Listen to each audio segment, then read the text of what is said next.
Hello and welcome again to a special edition of the Collegium here at the Rathaus Schöneberg for the 24th Black International Cinema Berlin 2009. And we're very pleased to talk with a lady who is a filmmaker and has presented a film during the festival, Miss Sarah Diehl. Sarah, welcome to the Collegium. Welcome. Sarah, would you be so kind as to tell our audience about the film you made? Yes. Should I take this? Yes. So I made a documentary film about abortion rights in South Africa and Poland.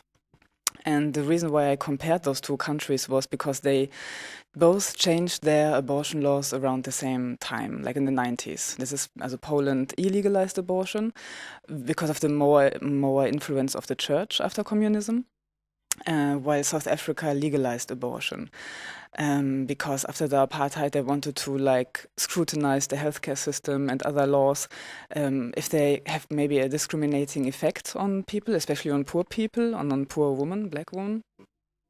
So this is why they then talk to women's organizations and realize that abortion is a very big problem because it's illegal, and a lot of women die still because of unsafe abortions. And this is why then they legalized abortion in 1997. So this is why I compared Poland and South Africa to have two countries who present themselves as democratic, of course, but treat reproductive rights very differently. So this is why I wanted to compare those both countries. And the conclusion is kind of that that actually it's actually more accessible to have illegal abortions in Poland than having legal abortions in South Africa, which is because of the healthcare system, which is still very conservative. And this is a big point I want to make with the film, is that even though abortion is legal, it is very much depending on the healthcare system. If they treat women right, if they give women information, if they give women access, For example, this is the reason why in South Africa, even though it's a very liberal law on paper, it doesn't really work so well, because women are also scared to talk to their doctors about this, So this is what the film is about. Yeah. Sarah, what are we dealing with here? This issue seemingly of control. Why is that so necessary for so many institutions and people and countries? You mean connected to women's rights?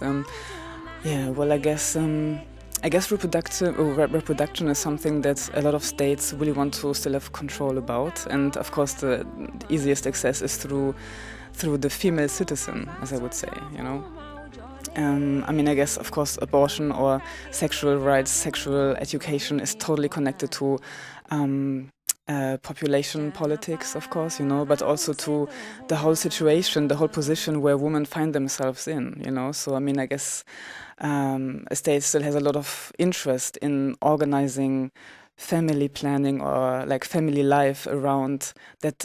Women do a lot of unpaid labor around this, right? So I think this is where you really have to, what you really have to consider when you talk about abortion, And this is something that I think in a lot of debates is not really stressed. That this is a major part why and how abortion laws are organized like they are, I think in a lot of debates if abortion is mentioned, it's basically about, psychological problems the women seem to have, not questioning why they have this, what kind of ideas the society impose on women, what kind of guilt society impose on women.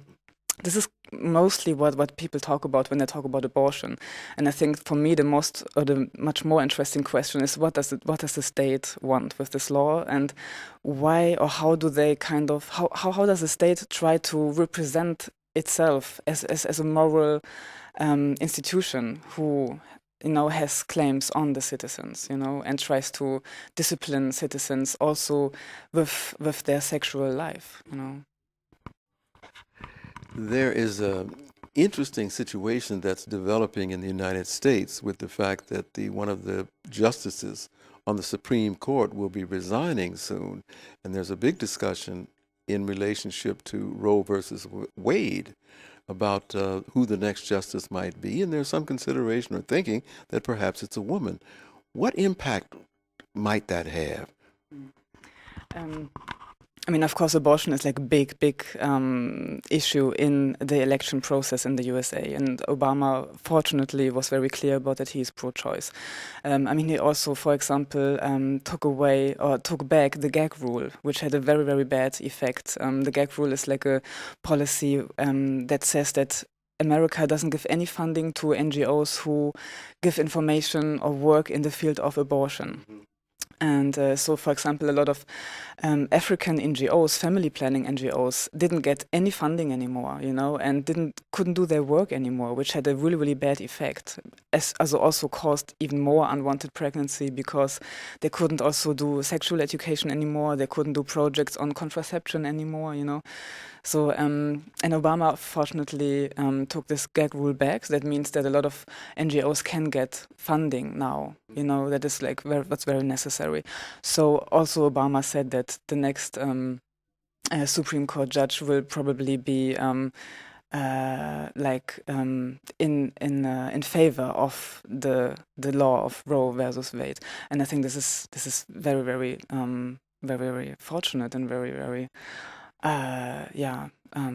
very lucky for this. Because what I think is very interesting to see, for example, how pro-lifers work in the USA. That even though maybe then they know, or they got to terms with it, that they can't really totally ban abortion anymore because it's just not possible anymore. I hope so. But they really try to chip away a lot of different laws. They make it more and more difficult that women can access it, that women can access information. They try to close a lot of clinics where abortions can be done. So it is really difficult for women to finance it, to get to the places where they can have it, to get information that is neutral, because a lot of manipulative information is around, especially in the internet, for example.